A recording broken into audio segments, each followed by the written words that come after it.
The stars are right, and that means it's time for another episode of The Whisper in Darkness. I'm your host, the manfromleng. Thank you very much for joining me today.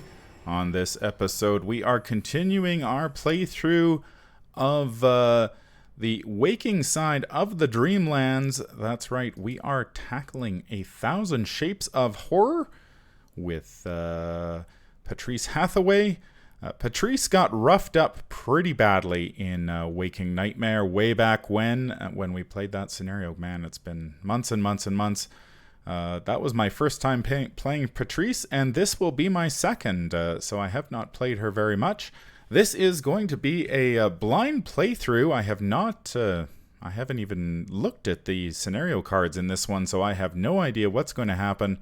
That should make it very exciting for you and probably very painful for me. I'm not sure. I haven't kept track of over the years of what my record is like on blind playthroughs of scenarios, but I think it's pretty bad. So we'll see if we can't get Patrice through this with a decent result and continue on to Point of No Return. So I am very much looking forward to playing this one after getting through the Search for Kadath, which I feel is a bit of a slog. This one is fresh, new, and I have no idea what to expect. So this is going to be cool, I think. So I am looking forward to this. Before I get started, I'd just like to thank the patrons of this channel for their tremendous support over the years. These people have gone above and beyond to bring you content like these playthroughs, as well as my reviews and in-the-know articles and a chance encounter. And I am greatly appreciative of all their support over the years. If you would like to become a patron to support the channel's goals and see your name on this list, head over to patreon.com, sign up for a tier of your choice, and claim your rewards. That would be awesome. Well, Patrice did not do particularly well last scenario in the Waking Nightmare. We only earned 3 experience points, and we picked up a physical trauma in addition to her 2 mental trauma. Now, I realized this deck is based on a deck built by Black Horror over at Arkham DB, and it includes 2 copies of Arcane Research, which I believe is in there to upgrade to Ward of Protection 2 if you're playing in multiplayer. Unfortunately, it does not do a whole lot of good if you are playing solo, and I probably should have removed. That's one change I should have made before I put this deck through its paces in a solo game. We don't really need it because we can't upgrade to very many things. Like we can't change our Mists of Rillier, we can't change our Sixth Sense. Yeah, we're kind of, and taking Ward of Protection 2 as a solo player is not much good. So that isn't going to help us a great deal. So we are playing, I guess, with one hand tied behind our back, but that's okay. That's the way we like it here at the Whisper in Darkness. Besides all the auto fails that I draw, I like to play decks that aren't quite tuned properly, and that's my fault. So I got some tips on playing Patrice after the last episode. People suggested that I just let the Watcher from another dimension sit in my hand, as you may remember. That is what ended up killing me in the end. I thought I had it beat. I thought I had the perfect, I think I had trumped the Chaos Bag, and I was going to defeat the Watcher from another dimension, and I ended up drawing an auto fail. The Watcher entered play, and the game spiraled downward from there. So chances are I will be just keeping the Watcher in my hand during this scenario, and we won't worry about it. We'll just take the hand size reduction and go from there. We only earned 3 XP, which doesn't give us a lot to play with. I picked up 1 copy of Cornered, which is great for Patrice because the cards in her hand are only there for one turn. So being able to pitch them to skill tests with Cornered is fantastic. And I removed 1 copy of Winging It for that. And we shall see if that makes any difference. It would have been The Dream Eaters campaign is extremely generous when it comes to experience points, especially if you have played the Dunwich Legacy, which is downright miserly compared to this one. But we did not, unfortunately, the way the last scenario ended, we did not end up with a bunch to spend. So one copy of Cornered will have to do, and we will see how we fare. Here is the summary of the campaign so far. During Waking Nightmare, we convinced Dr. Maheswaran to stay with the patients and keep them safe while Patrice investigated. She did, the good doctor did stay with her patients. We suffered one physical trauma because we were defeated. We have 4 steps of the bridge. Now, I don't know what that means. I have not played... I have played most of the Dream side scenarios, but I have not played the Waking side scenarios besides Waking Nightmare, so I'm not too sure what 4 steps of the bridge means. Dr. Maheswaran's fate is unknown. Randolph Carter escaped the hospital on his own, and when we had the interlude, Luke Robinson sent the Black Cat to Patrice's side, so hopefully that will help us at some point. I'm not too sure. I have no idea. So hopefully the Black Cat will give Patrice a little bit of luck, and we will be able to defeat this scenario. We are set up and ready to go here in Octagon. Great to finally bring this scenario to the table. The Unnameable is, if you have, I had a chance to listen to the audiobook of the Unnameable, and there's some confusion. I believe the Unnameable in some Arkham Files products is the actual house, but it also refers to the creature that lives in the house.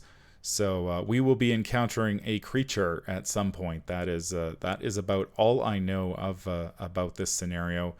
The setup of the locations is very similar to the short story.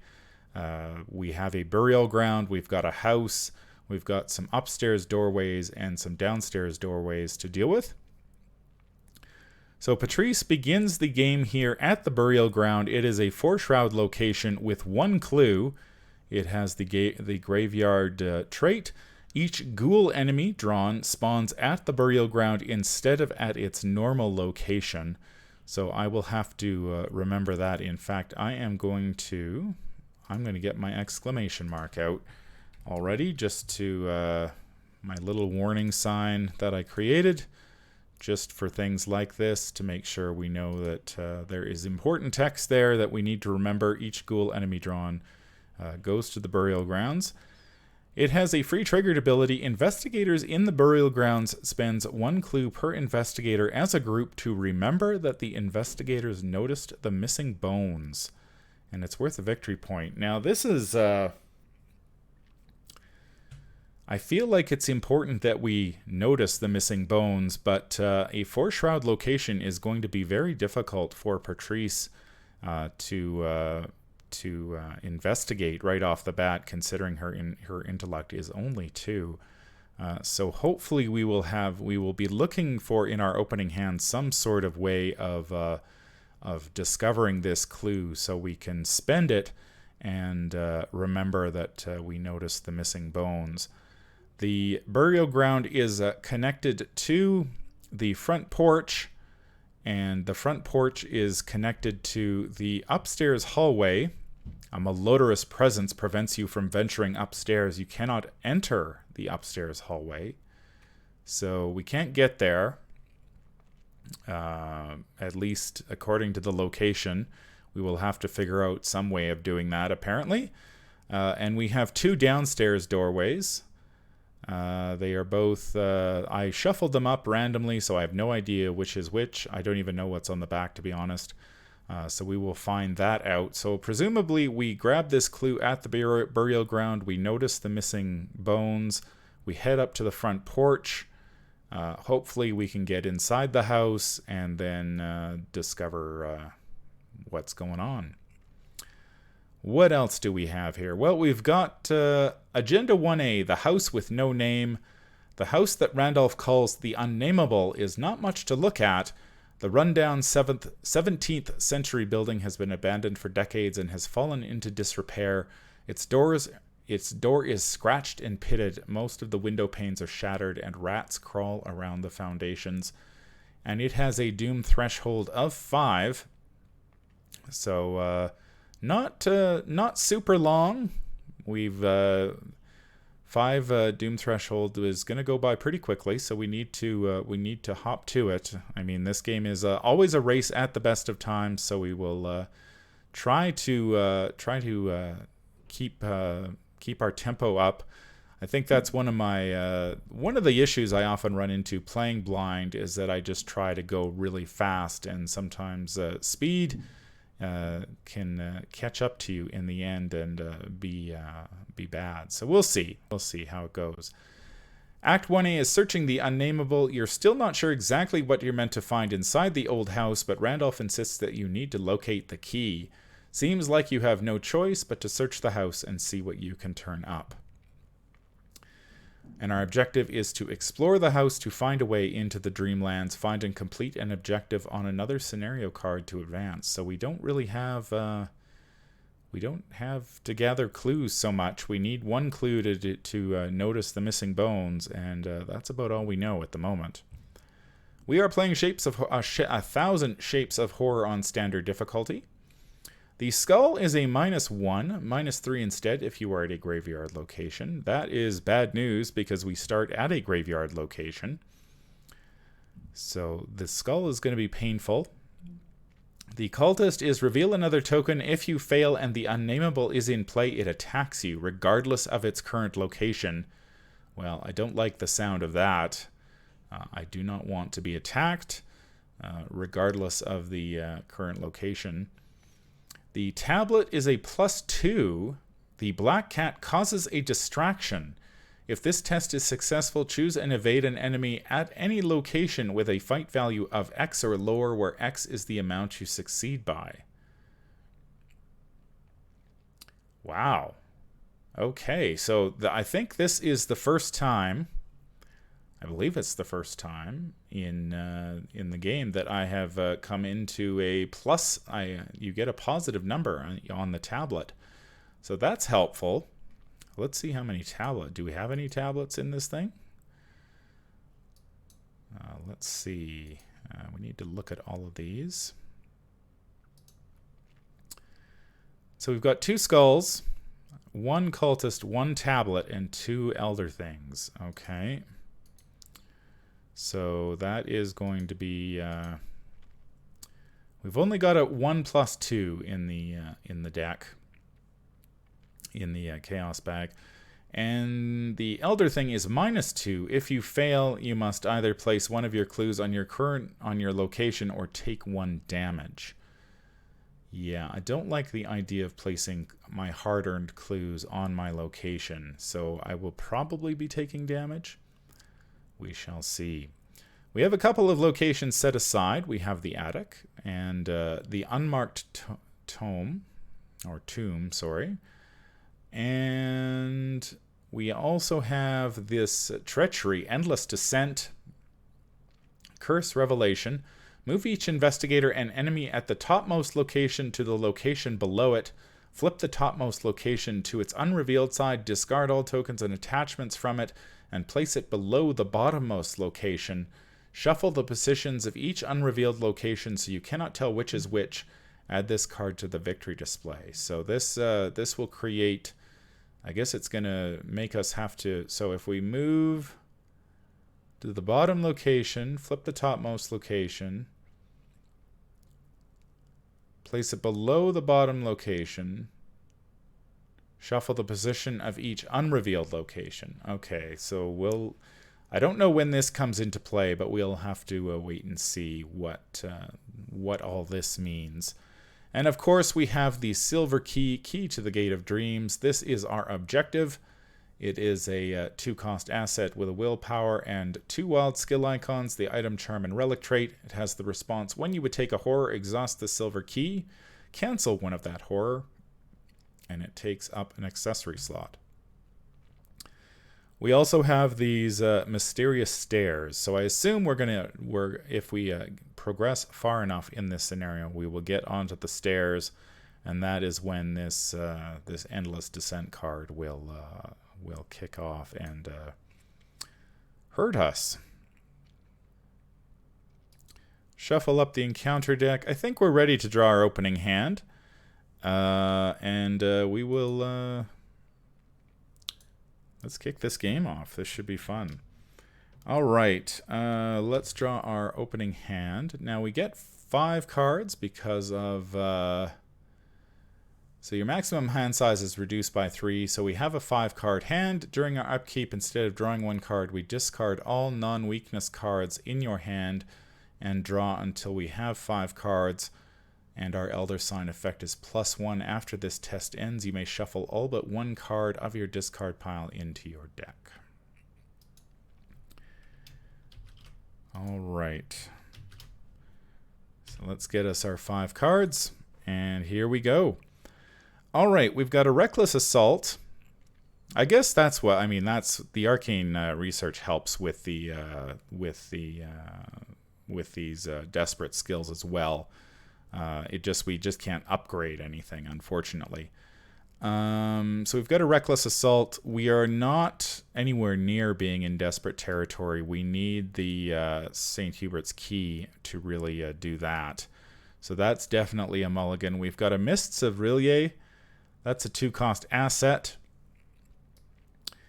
That will help us evade. That would be nice to keep. But we also have Sixth Sense, which is going to be key to investigating, because we can investigate with our willpower instead of intellect and investigate at other revealed locations. So I think we definitely want to keep that and play that first turn. Mists would be also nice to get out, because then we would be evading with 4. So that's 5 resources right there. We've got a Perception, which would be good, but I don't think we're gonna. I think our opening play is to investigate with Sixth Sense. And I think right now we play Sixth Sense and Mists, and then we investigate. So I don't think I'm going to keep the Perception. Winging it, I don't think we're going to keep that either. So we'll draw 3 cards. There's an Overpower, another Perception, of course, and a Prophecy. So Prophecy is just 1 wild skill icon. There are not. We don't have 3 or more Doom in play, and we only have. There's no way there's 6 or more Doom. So it looks like our opening turn is Sixth Sense, Mists of Rillier, followed by a Prophecy on the Investigate. So we're going 5v4. I think that's our opening play. So let's get our actions, and let's kick this off. So here we go. First action, we will play the Sixth Sense. Second action, we will play the Mists of Rillier, which has 4 charges. So we've got a way to evade, and we've got a way to investigate. So that's a good start. Let's investigate at the burial ground, and we will commit the Prophecy, since it's going to get discarded anyway. And that will give us, we're going 5v4, because we are investigating with willpower with Sixth Sense. And let's see how our first chaos draw from the chaos bag is. We get a -1. So that is going to be a success thanks to the Prophecy. We grab this clue. And now as a free triggered ability, we can spend a clue to remember that the investigators noticed the missing bones. So let's do that. So I will just put, let's just put a marker here. We remembered the missing bones. Okay, and the burial ground is connected to the front porch and presumably the tomb, the unmarked tomb as well. But it is not in play yet, so we can't do anything about that. I think that does it for our opening turn. So we will discard the Perception and the Overpower, get tossed. We will draw a fresh hand of 5 cards. There is an Improvised Weapon, a Reckless Assault, a Deny Existence, another Reckless Assault, and a Desperate Search. So lots of desperate skills coming up, but no St. Hubert's Key, which would be quite helpful. So Deny Existence, is there a way we can use that? That's the trick. Only if we're going to lose resources and stuff like that. So we'll see. Maybe we can use it. Maybe it'll just have to be a wild skill icon. We go to the first Mythos Phase of the game. We have 1 Doom in play. First Mythos Phase, we are going to draw our first card. Let's see what it is. It is Secrets in the Attic. It's a scheme. Test 3 willpower. If you fail, take 1 horror and put Secrets in the Attic into play next to the agenda deck. Free triggered abilities on locations cannot be triggered. At the end of the round, discard 1 copy of Secrets in the Attic from play, max once per round. Okay. So we can't trigger free triggered abilities on locations if we fail this test, but otherwise it's not. We'd take a horror, which is actually okay, because that would turn on our desperate skills. So I'm kind of okay with failing this test. So let's just go 4v3. Chaos Bag gives us a 0, so we do succeed. So no horror for us, and that is just we get a draw. First Mythos Phase is over, and we are okay. All right, we noticed the missing bones last turn. Let's move to the front porch. We are entering the house, and we shall see what is in the house. All right, the entryway. 2 shroud location with 1 clue.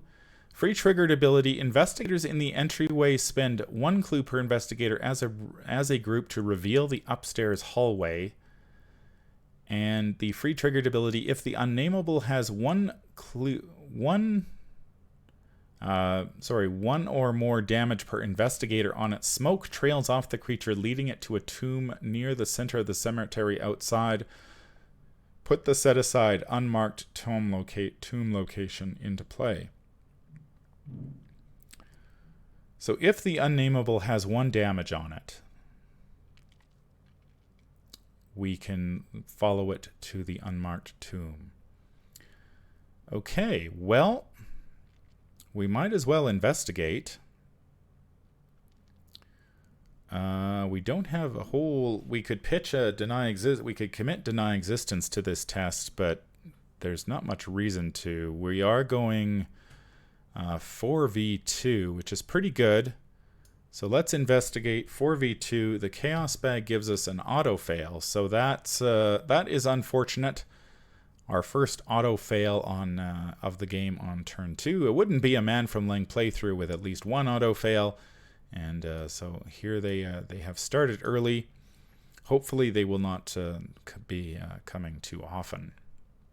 We shall try again to grab this clue. 4v2, Chaos Bag gives us a -1, so we grab that clue. Now, we cannot move to the upstairs hallway while it is face down, but this will let us, investigators in the entryway spend 1 clue per investigator as a group to reveal the upstairs hallway. So let's do that. We have the clue. We know that there are cards like Secrets in the Attic which prevent us from triggering those free triggered abilities, so it's good to do it when we can. We will reveal the upstairs hallway. It is a 2-shroud location with 0 clues, and it has the free triggered ability. Investigators in the upstairs hallway can spend 1 clue as a group to put the set-aside attic location into play. All right, well, we don't have any clues, so we have to go downstairs, it looks like. We have to use one of the downstairs doorways to go get ourselves a clue so we can put the attic into play. Or I guess we could go upstairs and go to the upstairs doorways as well. So let's, I guess it's down or up, either way. So that's going to do it for our turn. No enemies to speak of. We lose our hand. The improvised weapon is fine in our discard pile. Unfortunately, we lose all of our desperate skills. But we draw a fresh hand. So there is an unexpected courage. And we need 4 more. There is a manual dexterity. A run for your life. Man, oh man. There is cornered. Okay, that's definitely going down. And a fearless. So, we know what we're doing next turn for sure. We are playing cornered. We have the 2 resources. That will be... then we can pitch. We can discard a card from our hand to get +2 skill value for any skill test. So that is going to turn every card in our hand into a +2. So that is awesome. 2 of 5 doom. Our encounter card is going to be... There is our first ghoul.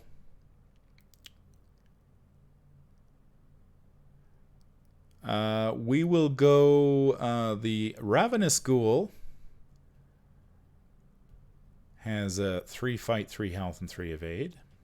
Prey, lowest remaining health. Humanoid monster ghoul does a damage and a horror. It sits at the burial ground. So there's a ghoul. Each ghoul enemy drawn spawns at the burial ground. But he's not a hunter. So he's going to sit there. Unless I'm missing something. There's no text that says ghouls are hunters. So that's fine. Alright, so we've drawn a ghoul. We don't really have a way to kill said ghoul. But that is... he is not an issue at the moment. Okay, so we could move up or down. I guess we might as well go down and explore. But first we are going to play our cornered. That has to be done. So cornered comes into play. So yeah, Secrets in the Attic, free triggered abilities. Is it on was it on locations? I can't remember already. Free triggered abilities on locations, so it wouldn't lock us out of our cornered. So let's go left. We will go downstairs. We are at the den. 4-shroud location with 2 clues. Response: after you successfully investigate at the den, discard 1 card from your hand. Discover 1 additional clue at this location. Sweet. And it has the free triggered ability. Investigators in the den spend 1 clue as a group. Remember that the investigators studied the desecrated portrait. Well, we have 1 action left. We are going to lose... a bunch of stuff. So what we could do... We're going to lose a bunch of cards in our hand anyway.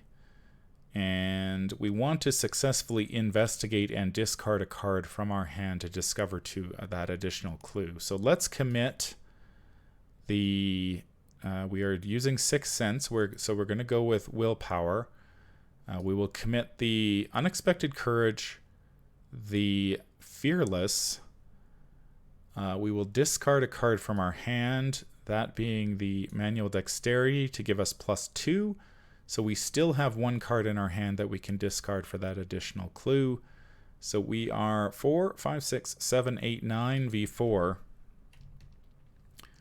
Chaos Bag gives us a -2. We easily succeed. We will discard the Run for Our Lives to discover an additional clue. So we get 2 clues out of that deal.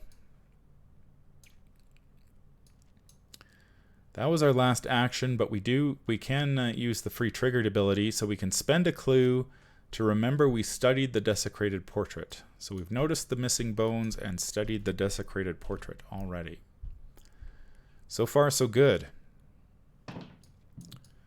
We used every card in our hand that turn. The ghoul will sit and do nothing. During our upkeep, we draw an Unexpected Courage, an Impromptu Barrier, another copy of Fearless, another copy of Manual Dexterity, and our Violin. Is it worth playing the Violin? Patrice deck anyway. So it's either 2 willpower or 2 agility skill icons. We can choose and discard a card from our hand and exhaust the Violin to choose an investigator at your location to gain a resource or draw a card as a free triggered ability. That's probably worthwhile. We need to gain a resource, though. We only have 1 resource, and it costs 2. So it would cost us an action to get a resource, another action to get the Violin, and then move. That would basically be our turn. But we can get the attic now that we've got a clue. We can put the attic into play. So that seems like a significant advance. But we'll be giving up probably, I imagine this downstairs doorway has victory points, as do these upstairs doorways. So, and we're only going to have 3 doom in play, so maybe it's worthwhile. It's just to get that Violin, we're going to have to spend basically a turn. I'm not sure if I'm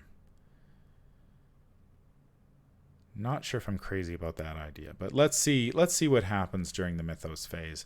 3 of 5 doom on turn 4. Our encounter card is going to be a Hunting Ghast. Oh. All right. 2 fight, 2 health, 3 evade. Humanoid, monster, ghast. Hunter, prey is the one with the most damage. Ghasts are not ghouls, so we do find this ghast. Forced, after Hunting Ghast enters a location with a Gug enemy, ready each Gug enemy at its location and deal 1 damage to Hunting Ghast. Okay. So the Patrice's Violin is not going to help us out a great deal here. I think we're pretty much going to go... we need to evade the Ghast. It's going to hunt, but we can evade it easily enough. We've got an Impromptu Barrier, but it's better played from our discard pile. So we could easily evade this Ghast, I think. So let's get our actions first. We will evade the Ghast. We will use Mists of Relay. Or do we bother? We've got a Manual Dexterity and an Unexpected Courage. That puts us at 6v3, plus we discard a card to Cornered. That puts us at 8v3. I like those odds, and we get to draw a card with... Manual Dexterity. So let's do that. We will pitch the Impromptu Barrier. So we are going 2, 4, 6, 8 V3. Chaos Bag says Elder Sign. We get to shuffle. we get to shuffle all but one card from your discard pile into your deck. So the Ghast is evaded, for starters. Let's put him here. We get to draw a card with manual dexterity. Now, when the test ends, after this skill test ends, okay, so we would draw the card. There's St. Hubert's Key. Oh, that hurts. Yeah, that hurts. I wish we had the resources to pay for that, but we don't, unfortunately. So these will go to our discard pile, and then we can shuffle all but one card. We might as well leave the Impromptu Barrier in our discard pile. So we'll shuffle all those into our deck. Impromptu Barrier stays in the discard pile where we can use it if necessary. That was our first action.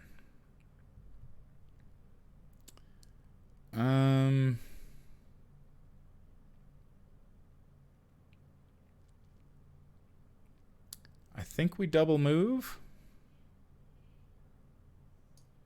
Let's double move to this downstairs doorway. That'll take 2 actions. We'll flip that over. There's another victory point there. The parlor. 2 shroud location, 1 clue. For each investigator at the parlor, it gets +1 shroud, so it's a 3 shroud location. Free triggered ability: if the Unnameable has 2 or more damage on it, the mirror gleams unnaturally, revealing a glint of silver. Remember that the investigators recovered a strange key. Okay, well, we haven't... the Unnameable is not out yet, so I assume that it will be coming sooner than later. So... that will be our turn, and unfortunately we are going to lose St. Hubert's Key, our violin, and a Fearless. We will shuffle that up just to make sure, and we will draw a new hand of cards. We get another Fearless. We get a Prophecy, Peter Sylvester, Improvised Weapon, and a Defiance. It would be nice to have Peter out.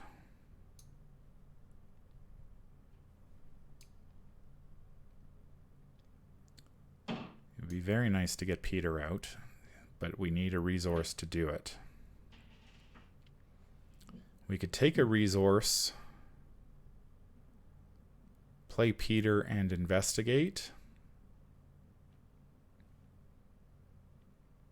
And we could pitch a ton of cards. There's 3 or more Doom in play, so Prophecy is a 2, has 2 wild icons.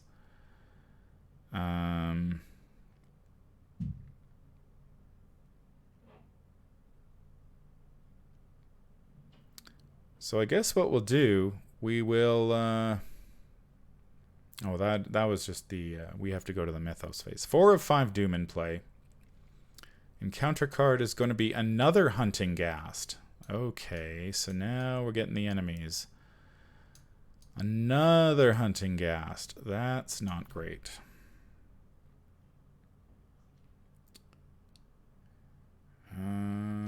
Okay. So we have a lot of enemies to worry about now.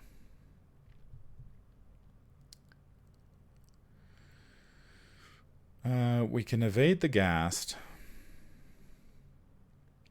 We can grab a resource and play Peter.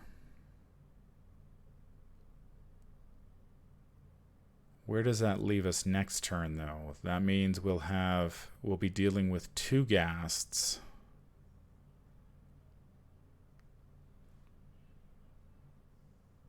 Man, those ghasts are a real pain. They're only 2 fight, but we're only... we don't really have the fight to deal with...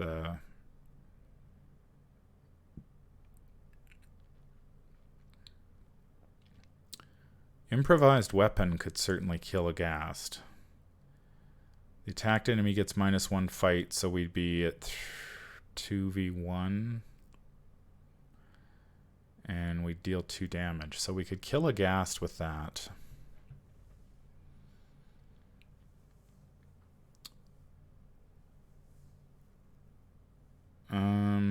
Is Peter worth it, though? Peter has the extra agility.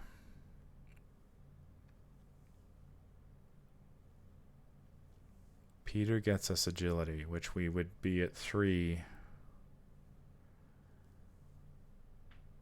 But we are still better off evading with mists. He gives us the horror soak, but we kind of want to take horror to turn on our desperate skills, which we shuffled back into the deck.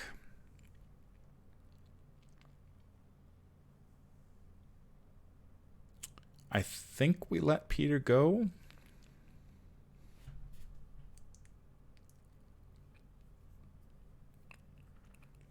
I think we evade this ghast, grab this clue, and move here. We fight this ghast, and then we kill this ghast next turn with the improvised weapon.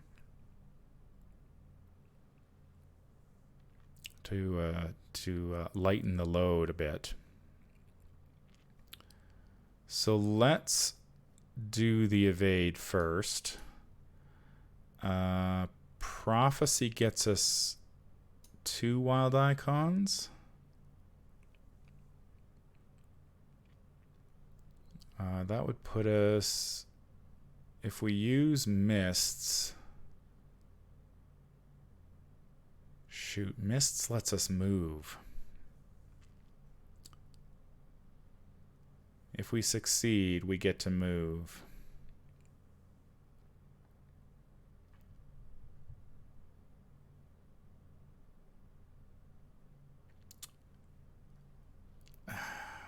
I want that clue, but I don't want to take the damage for it.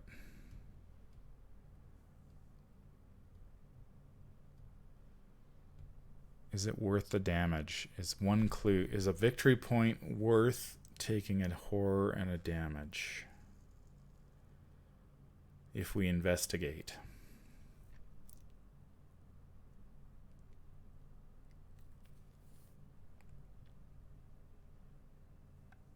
Oh, I think we committed a fearless too and forgot to heal the horror. We should probably have 1 less horror on us.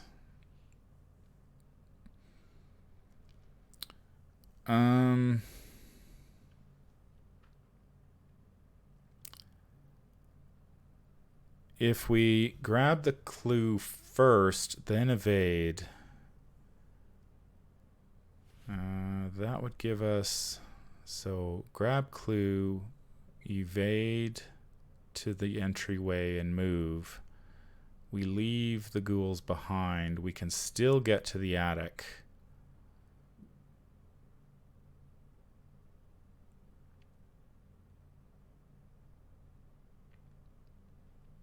Yeah, let's do it.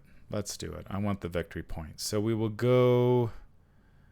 it is 4v3. Let's go...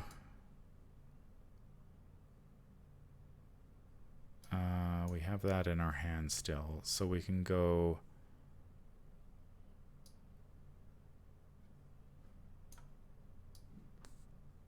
5v3. So we're going to take a damage and a horror, and then we're going to heal a horror with fearless if we succeed. We're going 5v3, and we might as well commit. We'll pitch Peter. We'll discard Peter to go 5, 6, 7v3. 7v3. Chaos Bag gives us a -1, so we succeed. We grab this clue. We heal a horror due to Fearless. Now we will attempt to evade with Mists.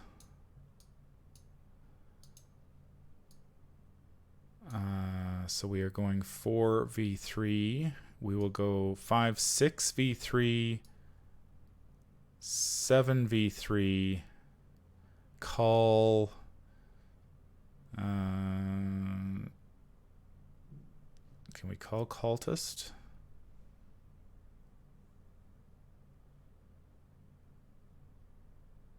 I don't want to reveal another token.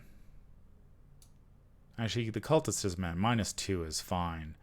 So let's call Elder Thing. So we are at 4, 5, 6, 7v3. We'll discard the improvised weapon to go 9v3. It's a bit overkill, but hey, we get a -1.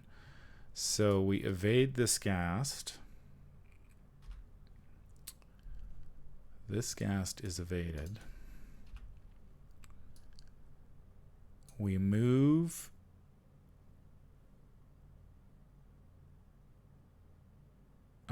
We will move to a connecting location. We will move to the upstairs hallway. And that'll be our turn. During the enemy phase, this Ghast hunts to the entryway.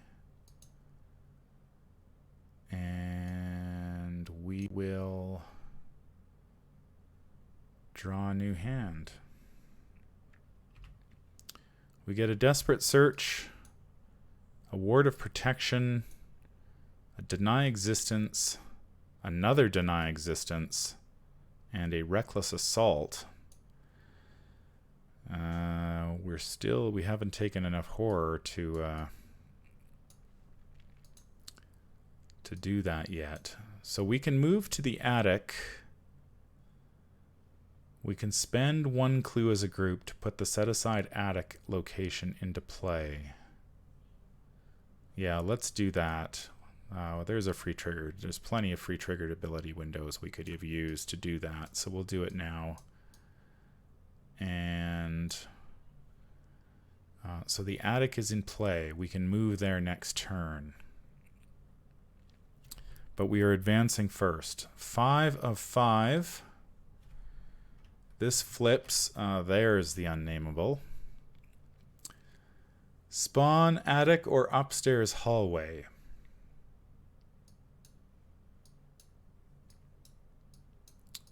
Okay, so he is up here.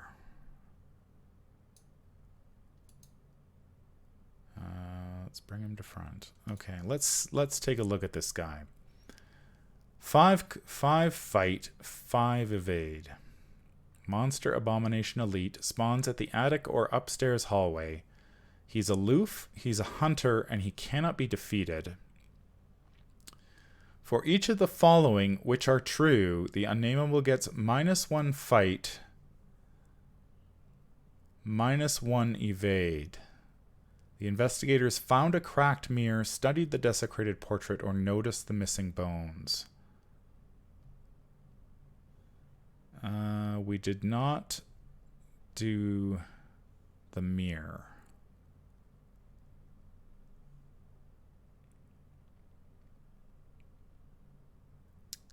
So he's aloof. So what is he going to do? I guess we're going to find out when we advance to the next agenda. Okay, so he is actually... He's -2 fight and -2 evade because we have studied the desecrated portrait and noticed the missing bones. So he is a 3/3, not a 5/5. Okay.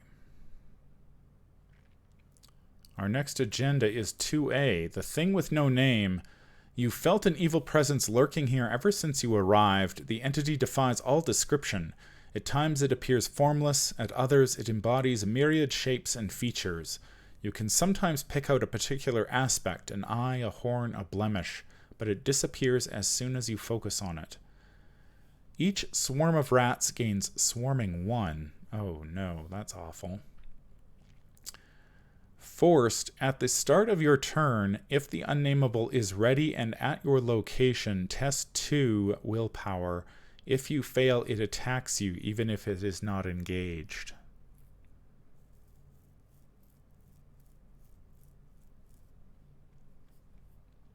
Okay. So at the start of our turn, if the Unnameable is ready and at your location, we test 2 willpower, and if we fail, it attacks us. All right.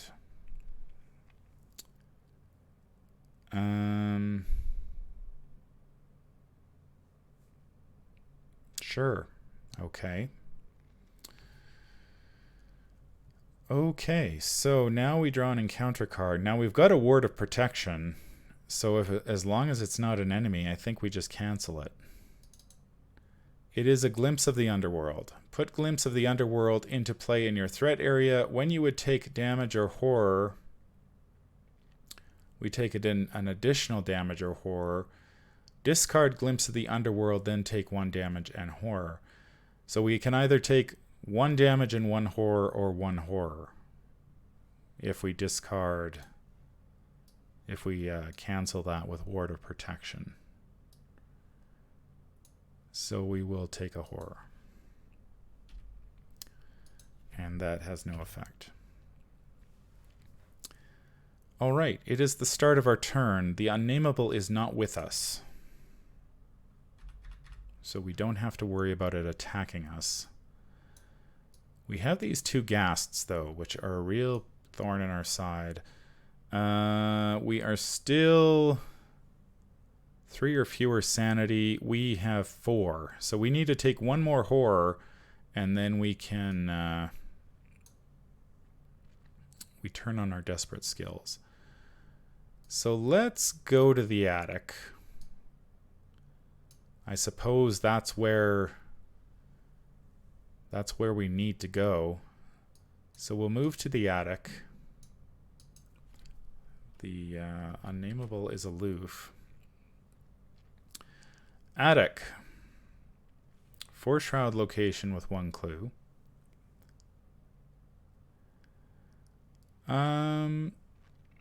4 shroud location, 1 clue, and it has the free triggered ability. Investigators in the attic spend 1 clue per investigator as a gloop. Deep within a pile of monstrous bones, you see a glint of silver. Remember that the investigators recovered a strange key.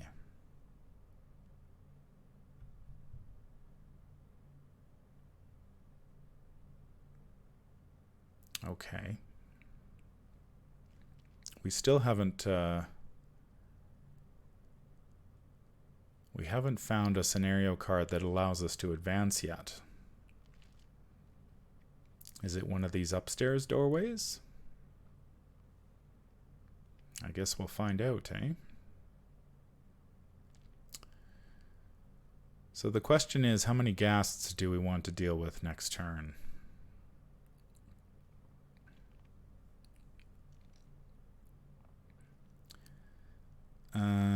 What we could do... we could use Deny Existence to prevent a damage or a horror. We could prevent that. We could move to upstairs hallway with Patrice. Then we could, if we investigate at the attic, we grab a clue.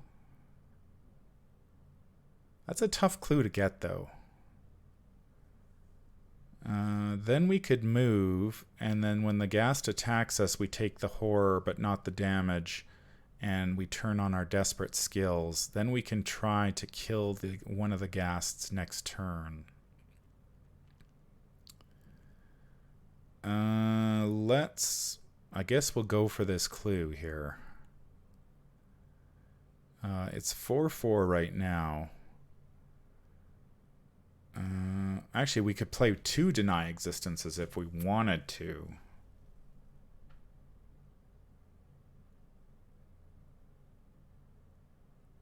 But we kind of want to take 1 Horror.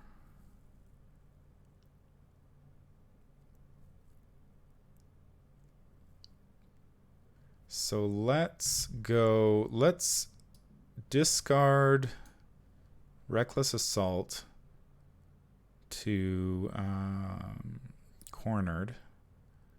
6 Sense will get us. So we're at 6v4. 6v4 to investigate.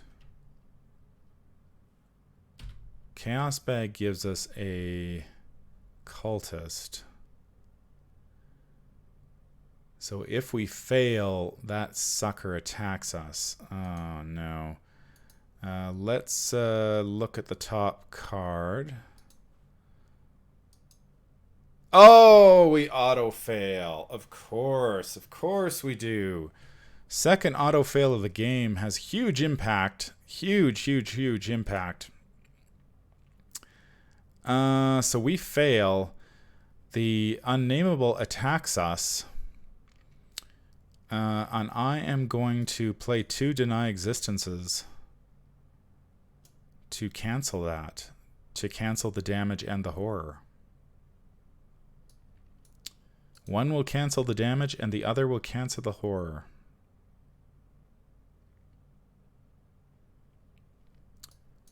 Wow. That was bad. That's about as bad as it could have gone, actually. Well, we can try one more time. I think what we'll do, we'll spend the clue here. So we will remember we've recovered a strange key. So we'll put that there.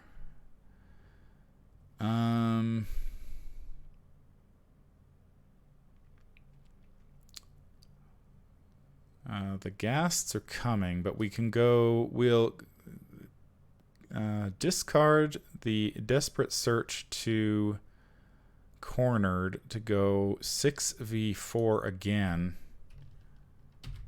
Chaos Bag gives us another auto fail. Can you believe that? Wow, that is our 3rd auto fail of the game. 3 auto fails in 6 turns. And that Chaos Bag has 18 tokens in it. So that hurts. That's our turn. We fail to grab a clue. And we've got the Unnameable and Ghasts coming up the stairs. So this Ghast will move here to the upstairs hallway. This Ghast will move to the entryway. And that will slow us down considerably. We are going to need to do some fighting. At least this guy is only test 2. At the start of our turn, test 2. So that's passable. We draw Run for Your Life, which isn't helpful. A Defiance, which is helpful because we can call Cultist and cancel that token. We get a Winging It, another Run for Your Life, and St. Hubert's Key.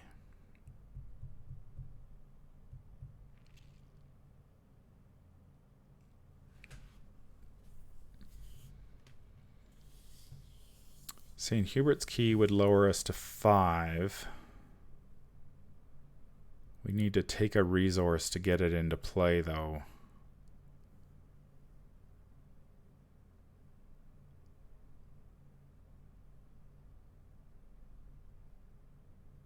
I don't think we can afford St. Hubert's Key right now.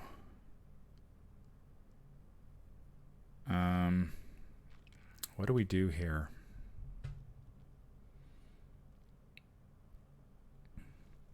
Move. We can move. We can play the improvised weapon to kill the Ghast. Move.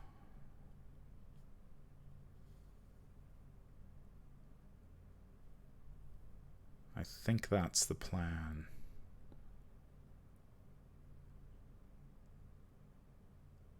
All right. We have a semblance of a plan. We go to the next Mythos phase. It's turn 7. There is one Doom on our agenda, 1 of 6. And our encounter card is going to be one of those rats. Oh, shoot. Rats gain swarming 1. So we, not only did we get 1 rat, but we got 2.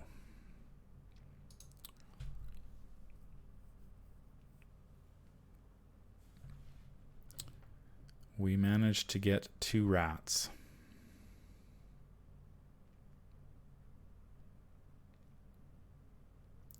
It is the start of our turn.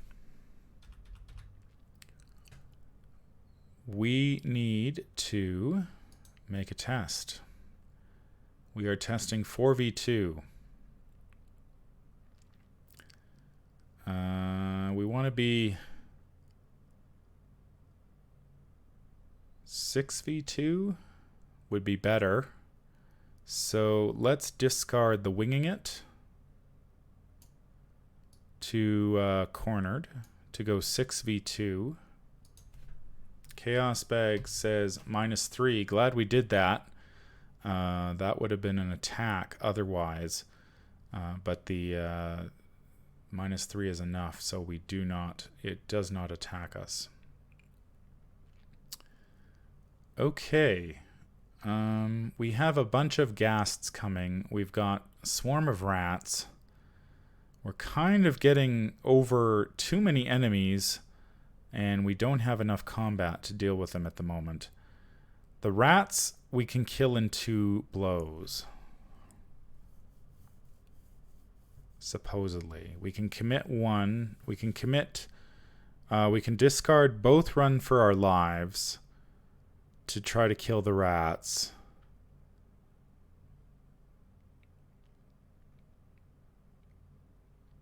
But then I don't have an answer for the Ghast.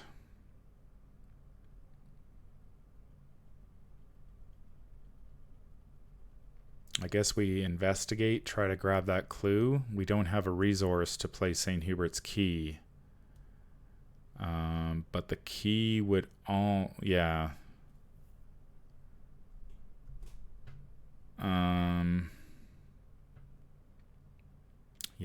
We're kind of... we've got to deal with these enemies. So let's commit 1 Run for Our Lives. Not commit, sorry. We are discarding it to cornered. To attack one of the rats. So it is, we are going 4v1.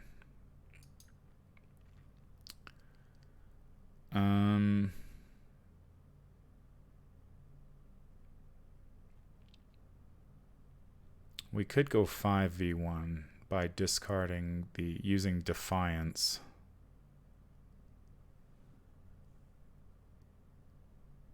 Yeah, I'm going to do that. 5v1.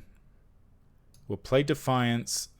We will commit the Defiance and call Cultist so we won't get attacked. Chaos Bag gives us the Elder Thing, which is a -2. So we succeed. So this gets shuffled back into our deck, or it goes to the bottom of our deck, sorry.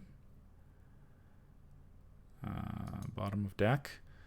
We will attack again. We will discard another copy of Run for Our Life to corner to go 3v1. Chaos Bag says, oh, the Cultist comes up again. Oh, dear. Why couldn't it have been reversed when I called Cultist with Defiance? Of course. All right, well, we get to reveal another token, and if we fail, we get attacked. Let's look at the top card. It's a tablet. Oh, we get the +2. The Black Cat causes a distraction. Haha, Black Cat runs to our aid. Against a rat, no less. Yep, the Black Cat saw the rats, comes and kills them for us. Thank you, Black Cat. You saved us there from not just the rats, but from getting attacked by the Unnameable.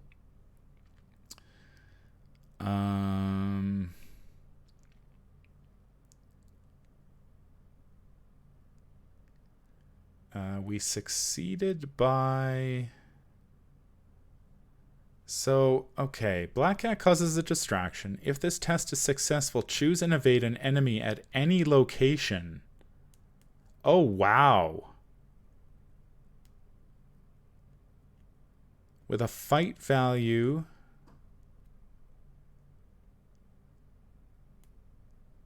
Okay, so...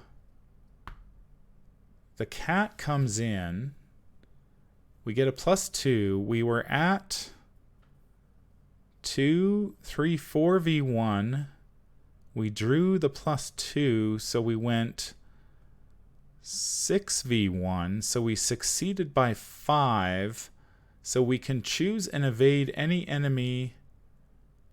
Choose and evade an enemy at any location with a fight value of X or lower, where X is the amount we succeed by. So we can evade this Ghast, because he's only got 2 combat. So we will evade him.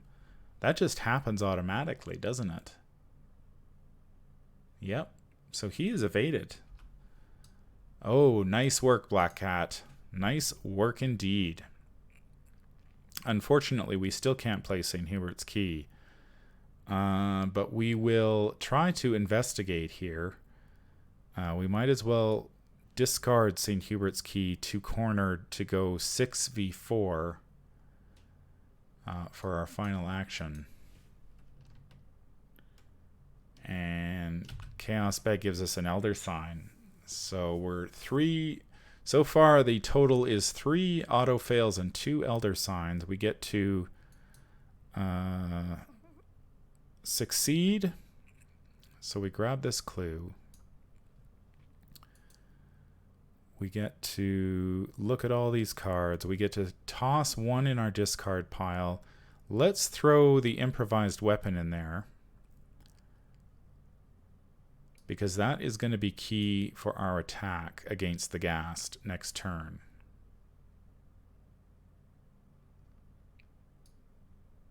And then these will all get shuffled into our deck. So we'll leave the improvised weapon in there. We shuffle everything else back. The Unnameable is aloof, so we do not get attacked.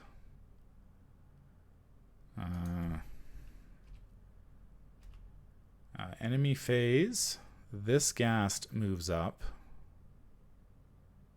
So we have 2 Ghasts sitting on the upstairs hallway. We draw a Say Your Prayers.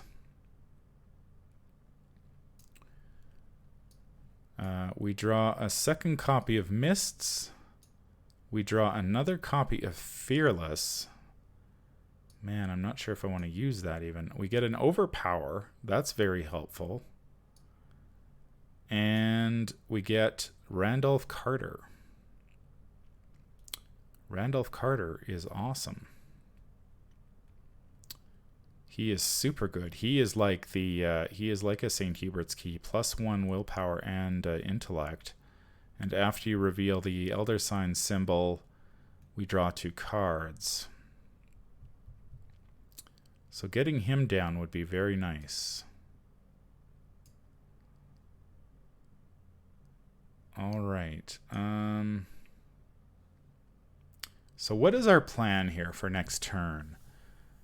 I would like to play Randolph Carter, because that gets us to 5 willpower.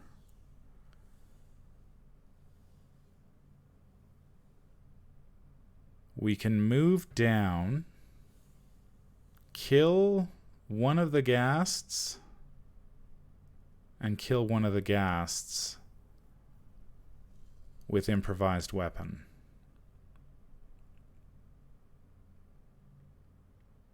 That is the plan. All right.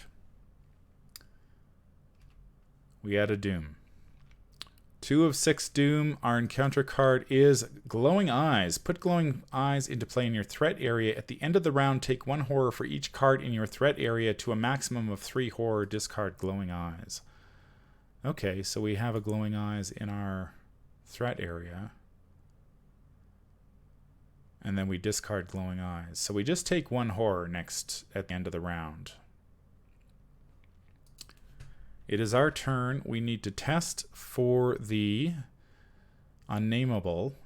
We are 4v2. Man, do I try to go...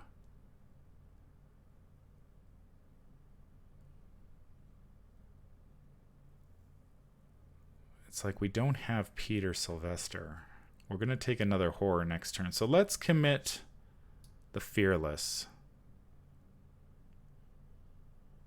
And we will discard the second copy of Mists to Cornered. So we're going to go 4, 5, 6,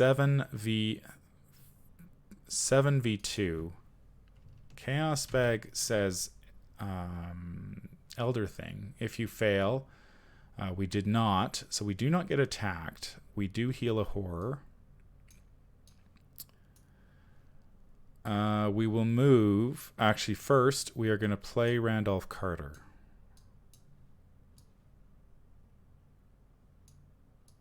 So now we have a willpower of 5 and an intellect of 3. We will move down to the Ghast Room and engage both the Ghasts.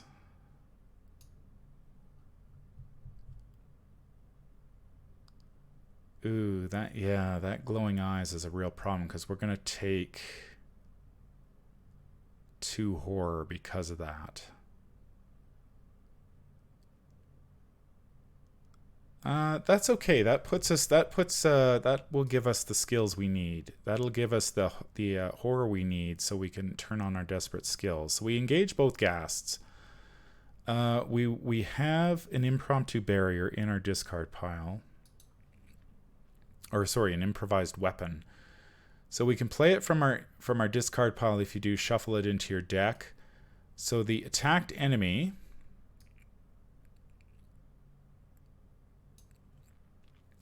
gets -1 fight for this attack. If you played it from our discard pile, we get +1 damage. So we are going to go 2v1. We'll commit an Overpower to go 4v1, and then we'll toss the Say Your Prayers to kill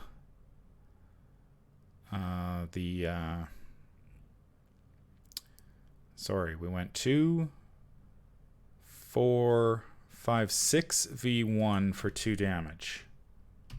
We get a -2, so we draw a card due to the Overpower. St. Hubert's Key again. Wow, we couldn't use it anyway. The weapon goes and shuffles back into our deck. We deal 2 damage to one of the Ghasts, killing it. And that is that. During the enemy phase, we take a damage and a horror, which Randolph will take for us. Then we go to the end of the round. We have to discard the key, and we draw 5 new cards. There's a Manual Dexterity. Last Chance, Perception, Say Your Prayers, and Ward of Protection. At the end of the round, we have 2 cards in our threat area, so we take 2 horror. And we discard the Glowing Eyes. So now we have turned on our desperate skills. We have 4 horror. We've taken 4 horror of our 7 sanity, so we can... and the Unnameable would also move down. Okay. So we're still searching for an answer here. We're still trying to find a way where we need to go to get this. Now, there were some things we could do. If the Unnameable has 2 damage, we remember the investigators recovered a strange key. We've already done that up here. So we don't need to go back to the parlor. If we are at the entryway, if he has 1 damage on him, smoke trails off the creature, leading to a tomb near the center of the cemetery. Put the set-aside unmarked tomb into play. So is that what we need to do?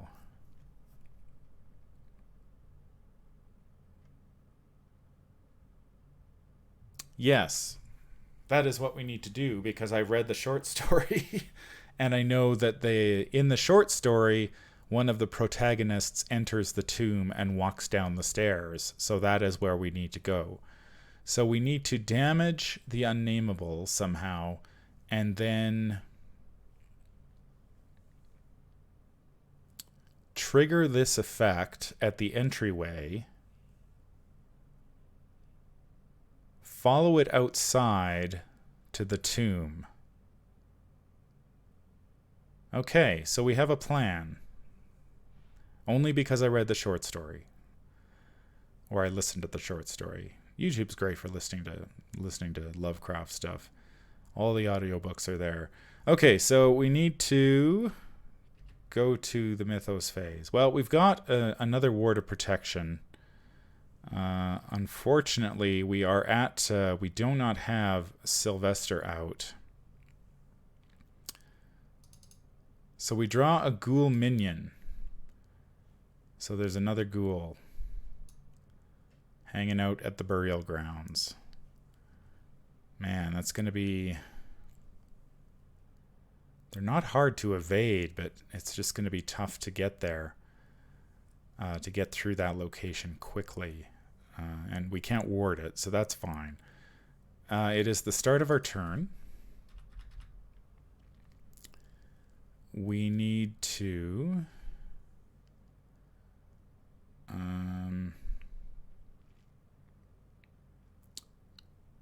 make a test. So let's commit this say your prayers. So we are at 8v2, which should be plenty. We get a +1, so the Unnameable does not attack us. Okay, so what's our play here? We need to deal a damage to the Unnameable. He's 3 combat. We can get...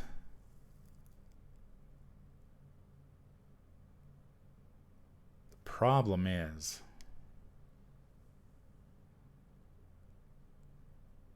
We don't want it to be... If we engage him... We need to engage him in order to damage him. And if we engage him, we're setting ourselves up for 2 damage and 2 horror, unless we also evade him. So that basically has to be the turn. Engage, evade, engage, damage, evade. Then we go to the entryway, trigger that.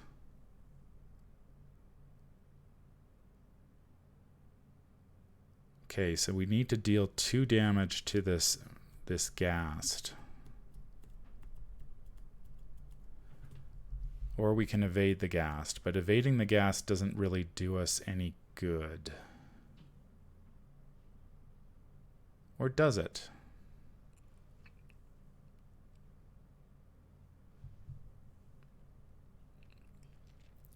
If we evade the ghast instead of killing it, then move to the entryway. Or do we kill, ghast, move, Unnameable follows us, next turn we set up the engage, attack evade plan. Yeah, that's what we've got to do. Okay, so let's kill the Ghast first. So we're at 2v2. So we will commit the Word of Protection. And we will discard Perception to Cornered. So we will go 2, 3, 4, 5v2. 5v2. Chaos Bag says, oh, not this again. Another cultist. Another cultist. Top X cards. Top 1. -1. Okay, so we deal the damage to the Ghast. Okay, let's do it again. This time we are going to commit Last Chance and discard the Manual Dexterity to Cornered. So we are at 2, 3, 4, 9v2 due to Last Chance and having no cards in our hand. We draw another cultist. Well, I feel a little more confident at 9v2. If we draw an auto fail here, that's just RNG, and that's nothing you can do about that. Like when you go 9v2, you just expect to sort of succeed. We draw an Elder Thing, so we do not fail. We do kill this Ghast. And we will move to the entryway as our final action. During the enemy phase, how are we doing on... Are these guys in my head? They are in my head. The ghouls are in my head. We can move some of these cards up because I don't think we're going to be using them anymore. I'm just going to move these to the side since we know... There we go. We know we have to go here and then to the tomb. Okay. So that is that. There are no more hunters about except for the Unnameable, which chases us. We will go enemy phase, nothing happens. We draw a Winging It. We draw an improvised weapon. Okay, that helps us. That helps us get the... we draw Guts. We draw a Run for Your Life. And a Prophecy. Not a bad hand. Not a bad hand going into the next turn. We've got the Guts to help us get through the attack from the Unnameable. We've got... Unfortunately, we don't have a lot of good stuff to help us with the... Oh, we've got a Run for Your Life for the Evade. We've got Prophecy and Winging It. Okay, yeah, good hand. Very good hand. I think we've got just enough cards to do everything we need. So that's going to be Upkeep. Mythos, 4 of 6 Doom. Encounter card is Crypt Chill. Test 4 Willpower. We can discard an asset you control. That's... I don't know. Definitely not cornered. Can we commit stuff to this?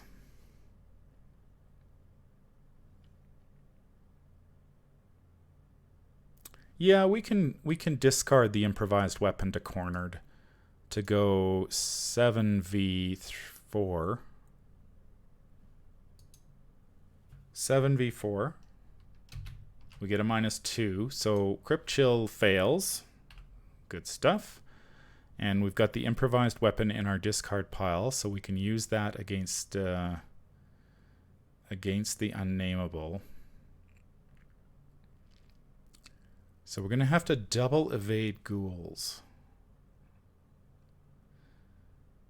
Okay, so here we go.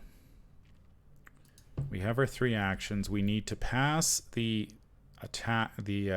test first. So we'll commit the Guts. We will go 5, 6, 7.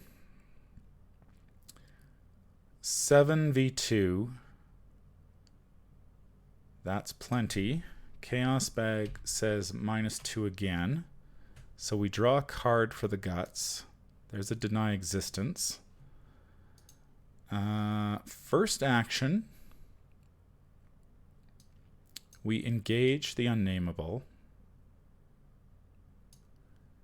Second action, we attack the Unnameable with the Improvised Barrier. Or, I keep calling it Improvised Barrier. Improvised Weapon, sorry.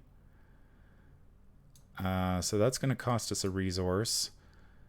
So it is -3 fight, so it's a 2.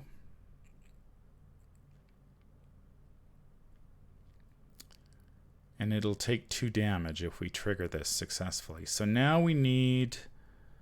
we are at 2v2. So we'll go 3... Oh, this has 3 or more Doom in play. Prophecy gets +1. So it's a 2. So we're at 4v2. And we will discard the Winging It to Cornered to go 6v2. 2, 4, 6v2 for 2 damage. We get a 0, so the Unnameable takes 2 damage.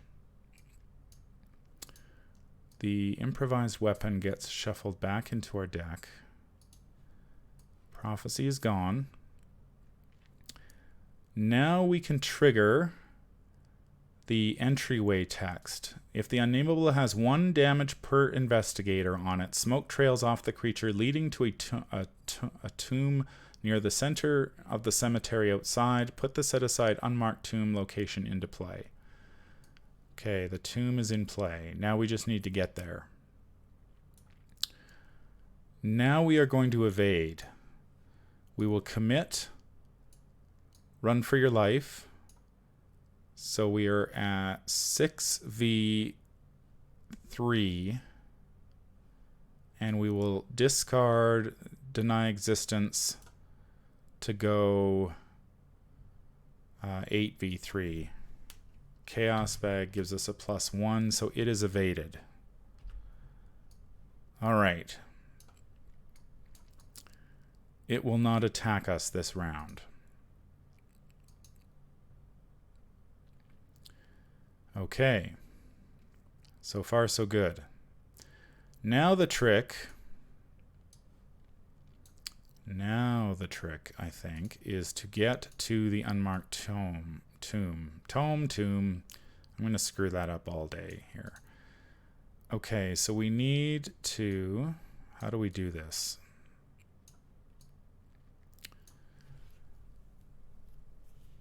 So next turn we move. We're going to engage 2 ghouls.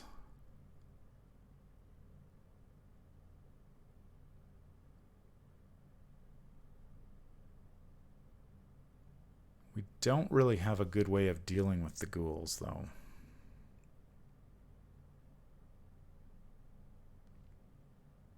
Well, we do. We move. First action. Engage both ghouls. Evade 1. And then evade the second with mists. Leaving and then moving to the unmarked tomb. That's our plan. All right. We go to Upkeep. We draw Impromptu Barrier.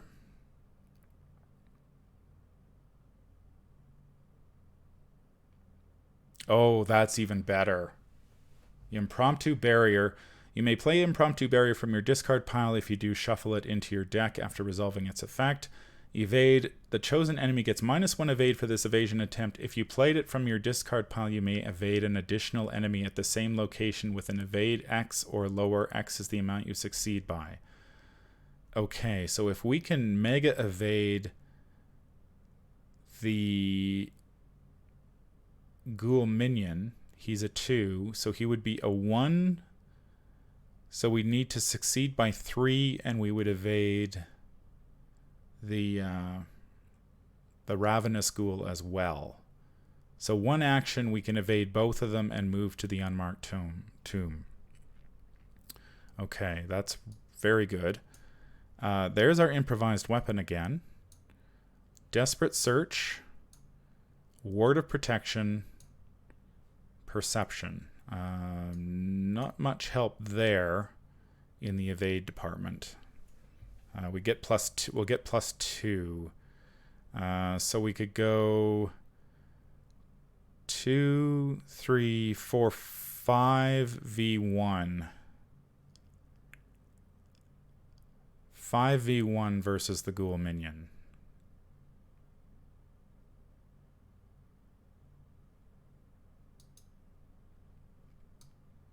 All right. So we know what we're doing.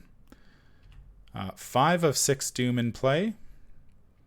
Our counter card is Locked Door. Attached to location with most clues. That is nowhere in particular. So that we'll just stick it here. That is that's a whiff on the okay. We need to pass the Willpower Check. We are 5v2. We can discard Impromptu Barrier 2 cornered to go 7v2. Chaos Bag says Skull. That's a -1. We're not at a graveyard. So he will not attack us.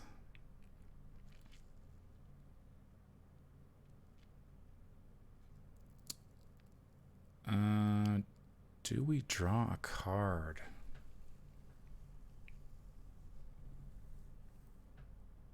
No. Because if we play Impromptu Barrier and we fail to evade both, we still have Mists in our back pocket to evade the other guy and move. So we're okay. So let's move to the Burial Ground.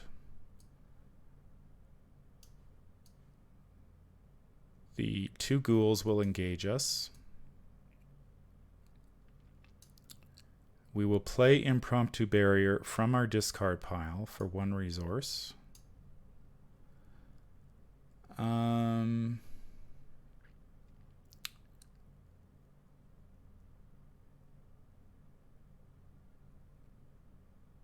So who do we evade? So this guy would be the Ravenous Ghoul would be a 2. We can go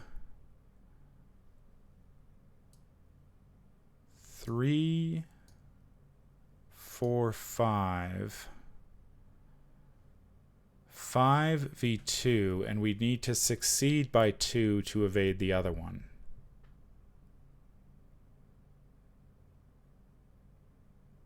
Five v2, and we need to succeed by 2. I think that's better than going 5v1. 5v1, but we need to succeed by 3. Yeah, I think it's the same either way we go. So let's do that. So we commit the Ward of Protection, and we discard Perception to cornered to go 5v2 against the Ravenous Ghoul. Chaos Bag says, oh, there's the -5. Son of a... I needed that one. I needed that one.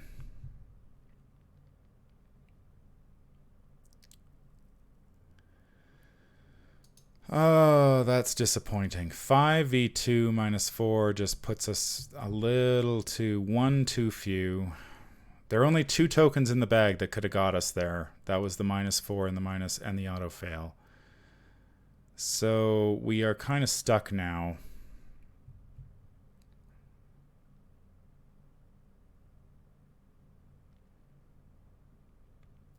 That's really unfortunate.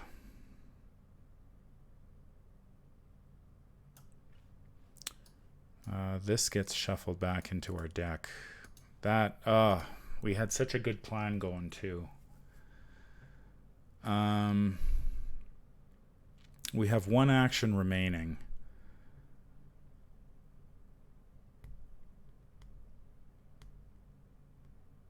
And we're going to take an attack.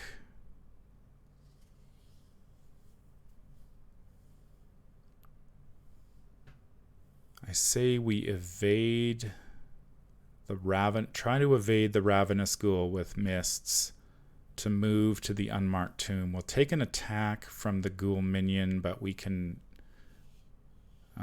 deal with that. So we're gonna go mists. We will discard the Desperate Search. We are at 7v3.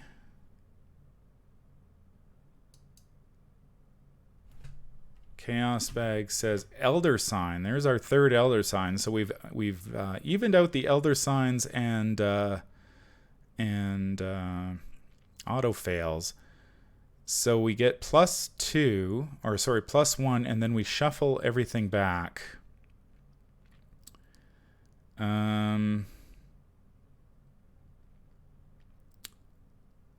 Let's look at all our cards. What do we want to dump in our discard pile? I guess a Winging It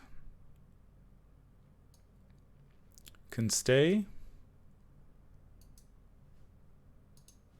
So we will shuffle all into deck. This guy gets evaded. The Ravenous Ghoul is evaded. We will use the free move to move to the unmarked tomb.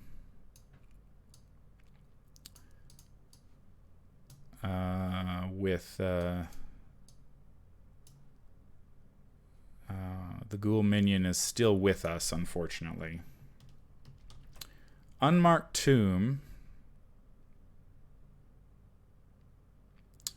At the end of the round, if each undefeated investigator at the unmarked tomb and the investigators is at unmarked tomb and the investigators recovered a strange key, advance the act. So we are going to advance the act at the end of the round.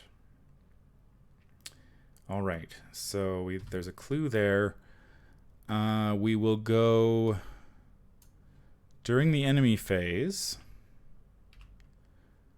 The Unnameable chases us to the burial ground, but does not catch us. We take a damage and a horror from the ghoul minion, so we'll take the damage, and Randolph will take the horror. He's got 2 of 3 horror left on him, so we've got 1 more. We go to the upkeep phase. The improvised weapon gets pitched into the discard, and we get 5 cards. So we can either kill the ghoul minion with the improvised weapon. That is one option. So we advance to the next. So we get a Ward of Protection, a Fearless, an Impromptu Barrier, an Overpower, and Peter Sylvester.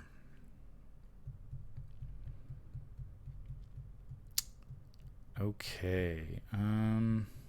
Man, I kind of like the looks of Pete right now. +1 agility and healing a horror after your turn ends to keep us in the game. But we got an Overpower, so we can kill this ghoul. We could kill the ghoul if necessary.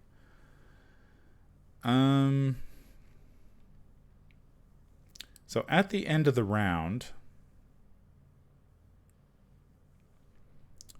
if each undefeated investigator is at the unmarked tomb and the investigators recovered a strange key, which we did up here at the attic, advance the act.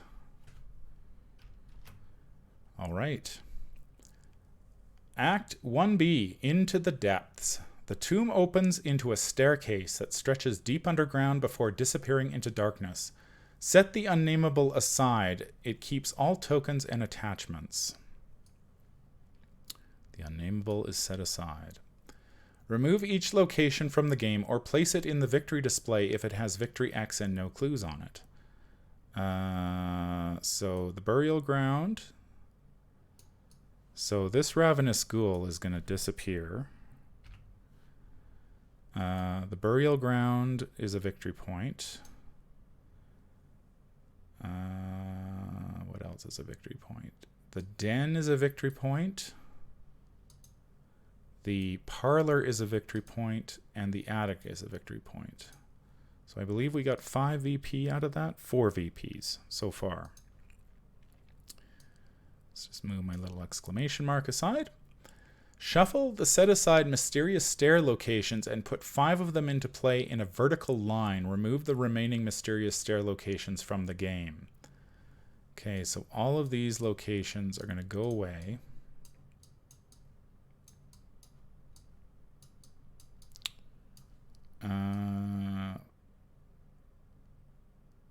Oh.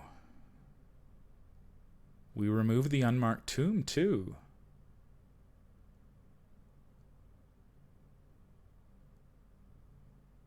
Hey, we lost the ghoul minion. Awesome. The ghoul minion gets discarded as well. So all those locations go away. Sweet. Okay, so that goes there. I'll just leave those aside for a moment. So we shuffle the set-aside mysterious stair locations and put 5 of them into play in a vertical line. 1, 2, 3, 4, and 5. Okay. Place each investigator and the set aside the unnameable enemy at the topmost mysterious stair location, revealing it. So our friend is back, and we are here. And we reveal this. The mysterious stair is connected to locations above and below it. Forced when this location is revealed, move the unnameable to it. Okay. While the unnameable is at this location and has fewer than 1 damage on it, investigators at this location cannot move or resign. No, we dealt damage to it. We dealt 2 damage to it. Search the encounter deck and discard pile for both copies of Locked Door and both copies of Secrets in the Attic and remove them from the game. Okay. Well, we had 1 Locked Door, so it's gone. We had 1 Secrets of the Attic. That was the first card we drew.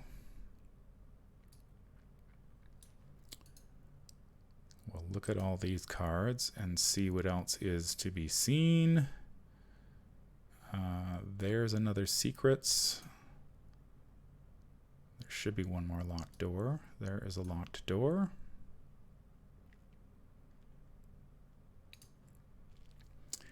Okay.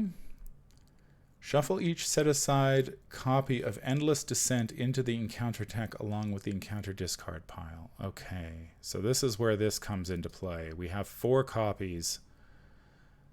Okay, so we move each investigator and enemy at the topmost location to the location below it. Flip the topmost location to its unrevealed side. Place it below the bottommost location. Shuffle all the locations. Okay, this is going to be, this will be interesting. So discard pile, we shuffle that in as well. Okay, I think we have done everything. So we removed all the locations. We set the 5 stairway locations. We removed the remainder from the game. So we can dump all this crap here. We place the Investigator and the Unnameable enemy at the topmost mysterious stair location, revealing it. Search the encounter deck and discard pile for both copies of Locked Door. We did that. Shuffle the Endless Descent. We did that. And we're good to go. So, this mysterious stair is connected to the location above and below it. When this location is revealed, move the Unnameable to it. We already did that. While the Unnameable is at this location and has fewer than 1 damage on it, investigators at this location cannot move or resign. So he has 2 damage on him, so we're okay there. All right, the Endless Stairs, Act 2A. The steps seem to descend forever. Every time you think you're nearing the end, you round another corner and see hundreds more. While the bottommost mysterious stair location is revealed, it gains Resign.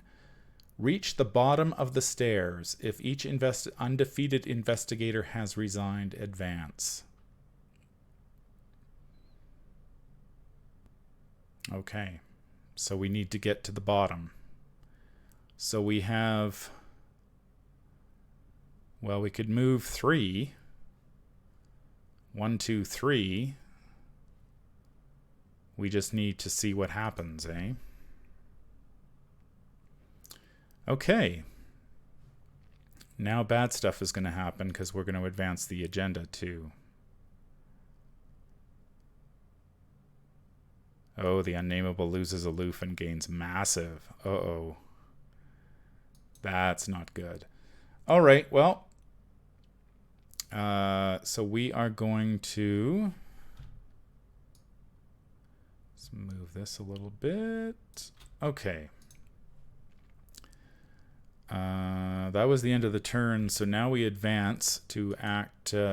we advance the agenda. Shuffle the encounter discard pile into the encounter deck. It grows bolder. Time is running short. The entity which before had seemed content to loom and observe you from afar now swells with power and pursues you with relentless ferocity. It writhes and thrashes seemingly everywhere at once. You have to hurry and confront your fears, or you will never find your way into the Dreamlands. Shuffle the encounter deck. Encounter discard pile into the encounter deck. So that is done. Agenda 3A, the dead with no name. Each swarm of rats gains swarming 2. The Unnameable loses aloof and gains massive. So he's going to be chasing us, and he's massive. But that means we can move away from him if we take 2 damage and 2 horror. So that's also a possibility there. And at the start of our turns, we do the test. We do the willpower test. Okay, so we draw an encounter card. Shuffle these up again. First encounter card is going to be Obscuring Fog. +2 Shroud. That whiffs. So that's fine by me. All right. We have our 3 actions. We need to make the willpower test. We can go... Fearless. Do we want to lose?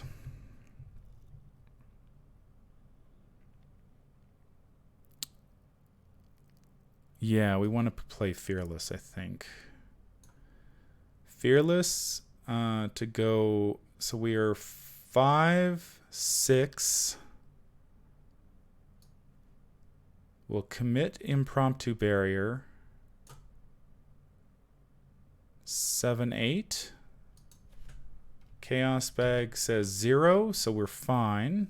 We heal a horror with Fearless. The Impromptu Barrier goes to our discard pile. Now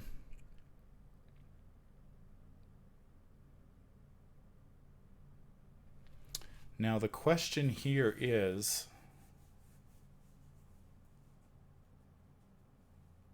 do we evade with mists? We need to evade the Oh, we can't. Oh, it loses aloof and gains massive. Okay, so we still have to deal with that.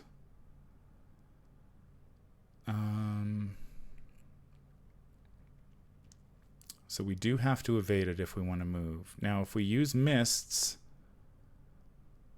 we get to free move out of it.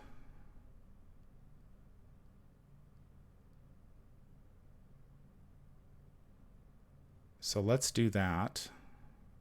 First action, we'll use mists to go 5, 6, and we'll discard Overpower to go 7, 8. 8v3. Chaos Bag says -1, so he is evaded. And we move for free.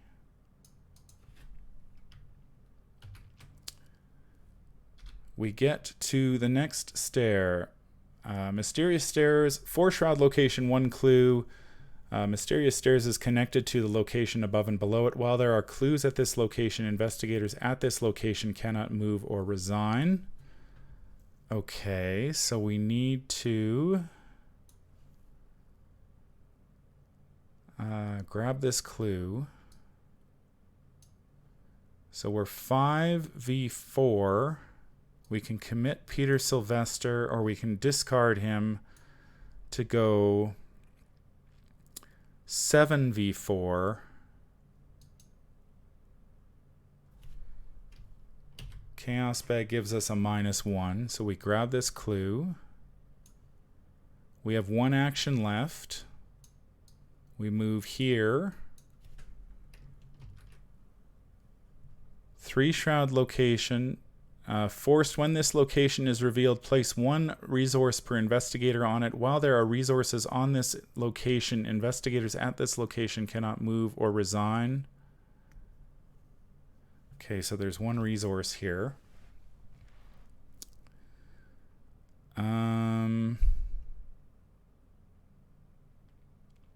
Connected to the locations above and below it. Forced, when this location is revealed, place 1 resource on it. If there are resources on this location, investigators cannot move or resign. So we have to take an action to test our worst skill, and then we can discard a resource. Okay. Good stuff. Enemy phase, the Unnameable is stuck. So we will draw a card. We get an Unexpected Courage. There is our weakness. The Watcher from another dimension shows up. Secretly add him to your hand. So he just takes up a card slot. We draw a Reckless Assault, a Manual Dexterity, and a Defiance. We go to the next Mythos phase. There is 1 of 7. Our encounter card is Glowing Eyes. So we're going to take 1 horror for each enemy in our threat area. There is no enemies right now, so we'll take 1 horror. We need to test our lowest skill, so that's a 2. So we're going 2-2. Let's pick a skill that we can actually work with. Manual Dexterity works, so we'll go Agility. We will commit the Agility, or sorry, we're going to test Agility 2. We're going to commit Manual Dexterity to go 4v2. We will then throw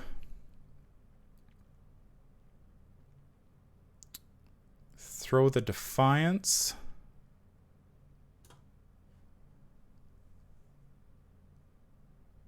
To call Cultist. So we're going 5v2, and we will discard the Reckless Assault to go 7v2. Chaos Bag gives us a -3. So we draw a card for the manual dexterity. We get a perception. We discard this resource. We have 2 actions remaining. We will move to the next location. Mysterious stairs connected to the locations above and below it. Forced after you enter this location, lose 1 action. So we have no actions left, but we're 1 away from the resign.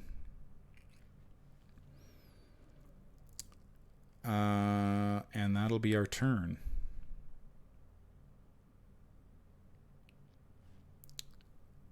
So at the start of your turn... Sorry, where is the resign? While the bottommost location stairs is revealed, it gains resign. Okay. So we just need to reach this location. And we've got those terrible cards in the deck that are going to reshuffle everything.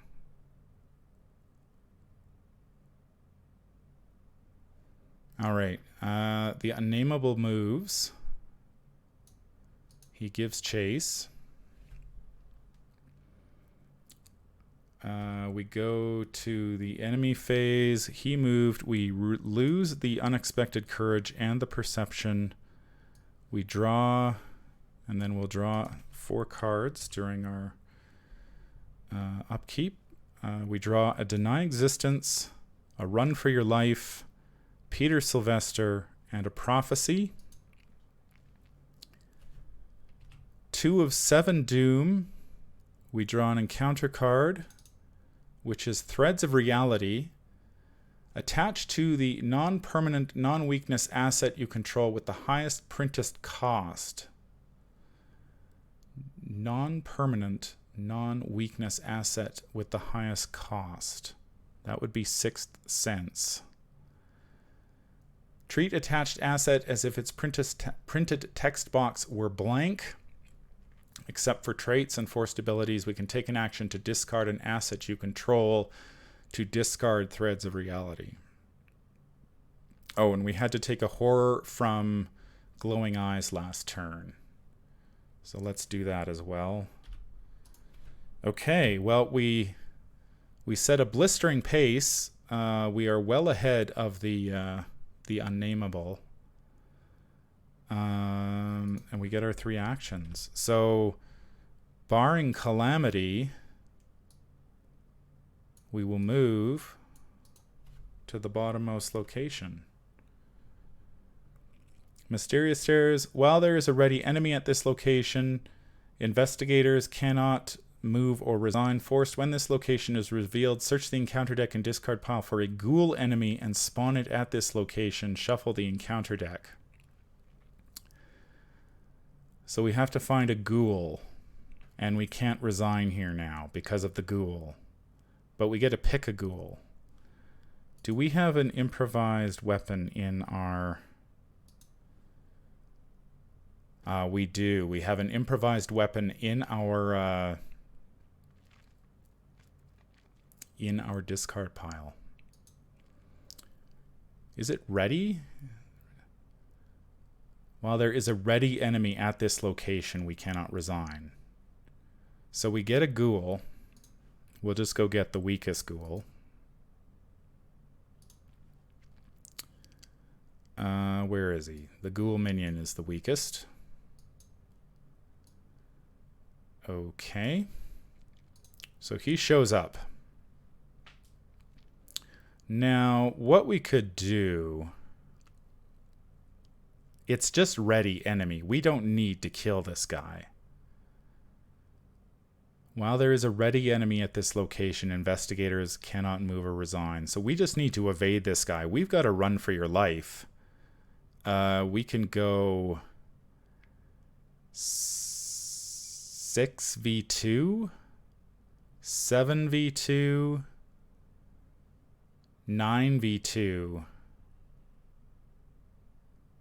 Let's just evade him. There's no point in fighting him. So we will commit run for your life. So we will go 6v2. That should be enough. That's a -4. That takes the -4 out. So the only thing that can get us is an auto fail.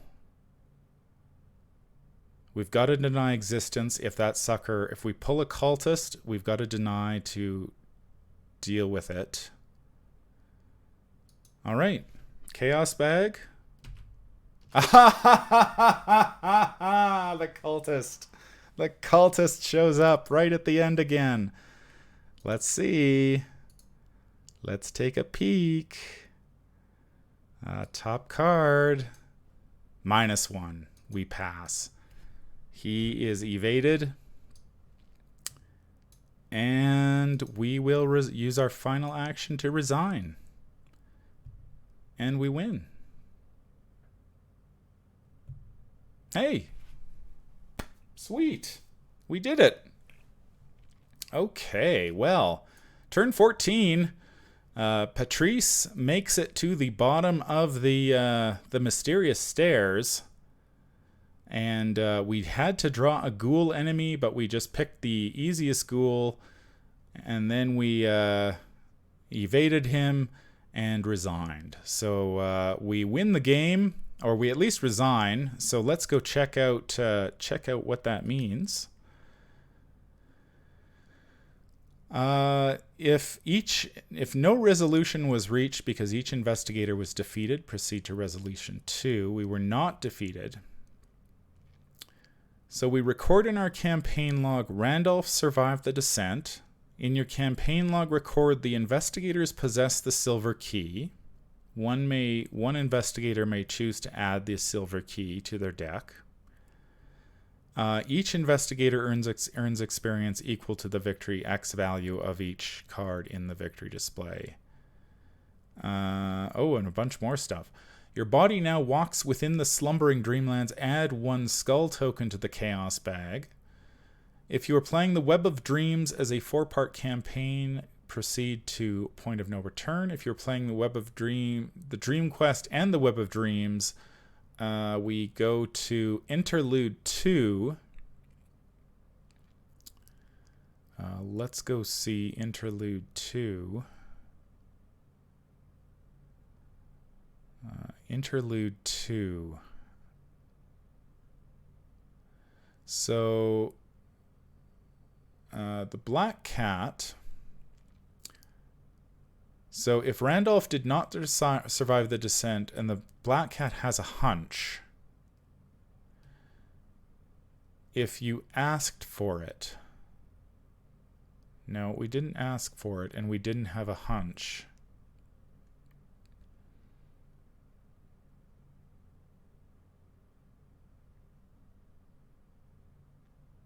I don't think the Black Cat ever had a hunch. The Black Cat wanders off. Oh, he's still with us, so he offers to pass a message to our companions. The Black Cat can go back to Luke, or he will stay with us. All right, well, we will...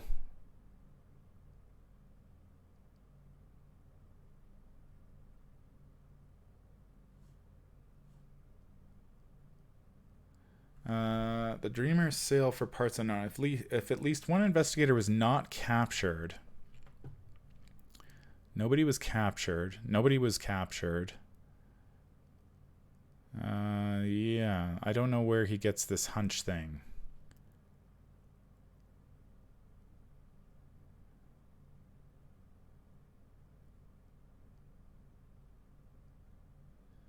Okay. So, yeah, there's a lot of stuff to resolve. And we will deal with that another time. That was 1,000 Shapes of Horror. Great fun. I really enjoyed this scenario. I've heard that the stairwell chase can get pretty pretty tough if things get reshuffled a lot. We did not have that happen to us this time. It was very straightforward. I'm glad I read the short story. I can say that because at the beginning I was kind of lost. Didn't quite know where to get this, what I had to do to trigger the act advance. But then I remembered the short story, and then it was just a matter of damaging the Unnameable and then getting to the tomb and then the chase. So yeah. So we had a much better outing with Patrice this time.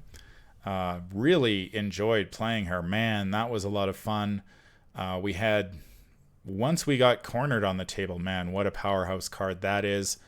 No problems at all passing skill tests. We were passing most of them by 4 or more. So that's that. I will be back with the Luke Robinson is taking on Dark Side of the Moon next time. He will attempt to make it from one side of the moon to the other unscathed as everything pursues him. And Patrice is now in the Dreamlands with the Silver Key, and she will attempt to do Point of No Return. I have not played that scenario, so that will be a blind playthrough. And I hope that you will stay tuned for that. And this has been 1,000 Shapes of Horror. Had great deal of fun with this scenario, and I hope that you do too. That's going to do it for this playthrough. If you enjoy what you hear, remember to like, comment, and subscribe. If you need to contact me, I can be reached at manfromleng@gmail.com. I am also on Twitter at manfromleng. Until the stars are right, keep your shotgun close and your elder sign closer. Take care out there, and happy investigating.